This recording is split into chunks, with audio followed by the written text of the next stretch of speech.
স্বাগত আরো একবার দেখছেন বাংলাদেশ এখন। রাজা ভাই, যে কথাটা তখন আপনি বলছিলেন যে দৈনিক পত্রিকার এত সাপ্লিমেন্ট থাকে যে সাপ্তাহিক পত্রিকার চাহিদা অনেকটাই কমে গেছে। আমি যেটা জানতে চাই যে এত সাপ্লিমেন্ট থাকা এটা জরুরি কিনা। আমরা দেখি যে সপ্তাহে যে দুটি দিন ছুটি আছে সেই দুটি দিনের পত্রিকার সাথে অনেক সাপ্লিমেন্ট থাকে, আবার অন্যান্য যেগুলো দিন ছুটি থাকে না সেগুলোতেও প্রচুর সাপ্লিমেন্ট থাকে বেশিরভাগ পত্রিকায়। এটা আসলে কতটা জরুরি? জরুরি কিনা সেটা দুই দিক থেকে আপনাকে বিচার করতে হবে। একটি হচ্ছে যে পত্রিকার দিক থেকে জরুরি কিনা, আরেকটি হচ্ছে পাঠকের দিক থেকে জরুরি কিনা। পত্রিকা চিন্তা করে তার ব্যবসায়িক দৃষ্টিকোণ থেকে। ব্যবসায়িক দৃষ্টিকোণটা হচ্ছে আইডিয়াল সিচুয়েশন হচ্ছে যে পাঠক কি চায়। আর পাঠকের দৃষ্টিকোণ থেকে যদি দেখি তাহলে আপনি যদি একটি পত্রিকার রেখে যদি আপনি মোটামুটি সব কিছু পেয়ে যান তাহলে তো আপনি দ্বিতীয় পত্রিকার দিকে যাবেন না।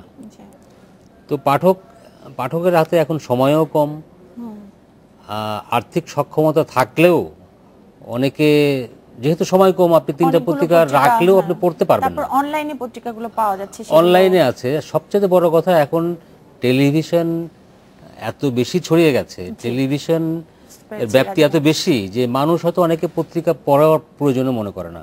কারণ আপনাদের নিউজ চ্যানেল সার্বক্ষণিকভাবে আপনারা নিউজ দিচ্ছেন। জি, এটা বেসিসে আমি মঞ্জু ভাইয়ের কাছে জানতে চাইবো যে আসলে রাজা ভাই যেটা বলছিলেন যে পত্রিকা পড়ারও হয়তো প্রয়োজন অনেকে বোধ করে না, প্রিন্টেড পত্রিকার তাহলে ভবিষ্যৎটা আপনার কাছে কি মনে হয়? এটা একেবারে একটি বড় বিতর্ক চলছে এখন পাশ্চাত্য বিশ্ব, বাংলাদেশ তো বটেই। আমি যে জায়গাটায় মানে মডার্ন জার্নালিজমের একটি অত্যন্ত প্রাণকেন্দ্র নিউ ইয়র্কে অনেকটা সময় ছিলাম, যুক্তরাষ্ট্রে কিন্তু গণমাধ্যমের অনেক প্রসার ছিল।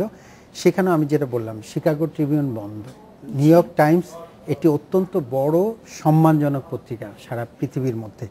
নিউ ইয়র্ক টাইমসের ওরা আপনি জানেন যে যুক্তরাষ্ট্রের 50টি স্টেটের মধ্যে প্রায় অর্ধেক স্টেট থেকেই প্রকাশিত হতো একই সময়, সেখানে প্রায় অর্ধেক অংশে ওরা ছাপা বন্ধ করে দিয়েছে, টোটাল জনবল কমিয়ে এনেছে। এবং নিউজউইক পুরোটাই বন্ধ। এরকম অনেক বড় লস অ্যাঞ্জেলস টাইমস সহ অনেকেই চিন্তা করছে যে তারা বন্ধ করে দেবে কিনা, তাদের অনলাইন ভার্সনে চলে এসছে। যেটা রাজা ভাই বলল যে এখন মানুষ ডিজিটাল, বাংলাদেশে আমরা বাংলাদেশে বলি তো এখন লাইফটাই ডিজিটাল হয়ে গেছে। এসবের কারণে ইলেকট্রনিক মিডিয়া, এসবের কারণে আমেরিকায় আমি দেখছিলাম একটা আর্টিকেলে যে বিশ্ববিদ্যালয়গুলোতে জার্নালিজম পড়ার যে হার ছিল, যে প্রবণতা ছিল, সেটা অনেক কমে গেছে যেহেতু জনবল কমে যাচ্ছে। এখানটা ওইটা আবার আরেক আলোচনা। জার্নালিজম কমেনি, জার্নালিজমটা ভাগ হয়ে গেছে। যেমন আগে জার্নালিজম বলতে আমরা প্রিন্ট মিডিয়াকে বুঝতাম, এখন জার্নালিজম বলতে কিন্তু টেলিভিশনকে বোঝে। এখন জার্নালিজম বলতে জার্নালিজম আগের যেই ভাগটা টোটাল ক্যানভাসটা ছিল সেটা ভাগ হয়ে এখন যেমন টেলিভিশন জার্নালিজম একটা, টেলিভিশন এবং অনলাইন জার্নালিজম একটা, এরপর অনেকে আবার চলে যাচ্ছে কেবলমাত্র আপনার যে অনলাইন টেলিভিশন বাদ দিয়েও আর কি কি পদ্ধতিতে মানুষকে কমিউনিকেট করা যায়। ফলে ওই জার্নালিজমের মূল কনসেপ্ট থেকে সরে এসছে।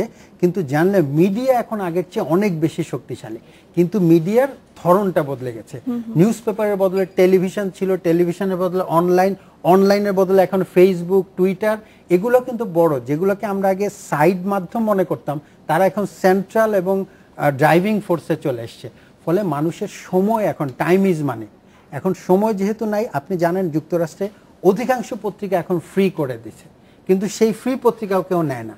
একসময় যেটা 50 সেন্টস ছিল, $1 ছিল ফ্রি, মানে ট্যাবলেট পত্রিকাগুলো নিউ ইয়র্কে এবং অন্যান্য স্টেটে, সেই ফ্রিগুলোও লোকে হাতে নেয় না, কারণ নিয়ে ওটা গার্বেজ করবার একটা প্রবণতা, পড়বার সময় নাই।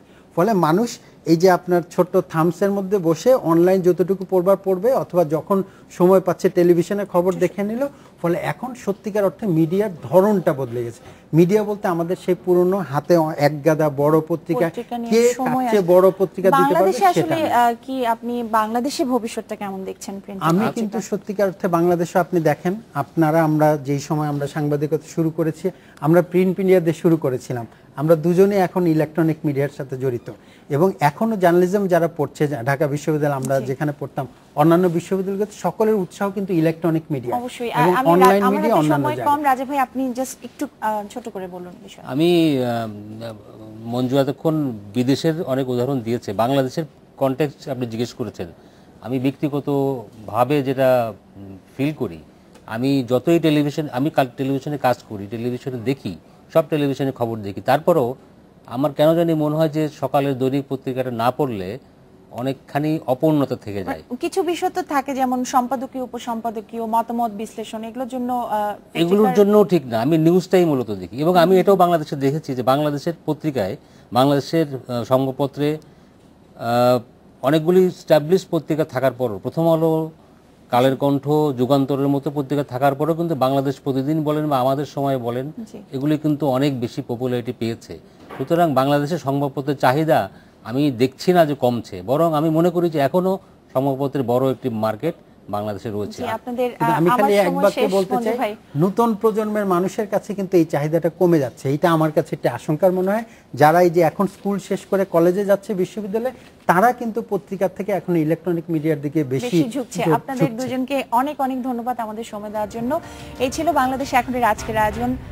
সাথে থাকার জন্য ধন্যবাদ। শুভরাত্রি।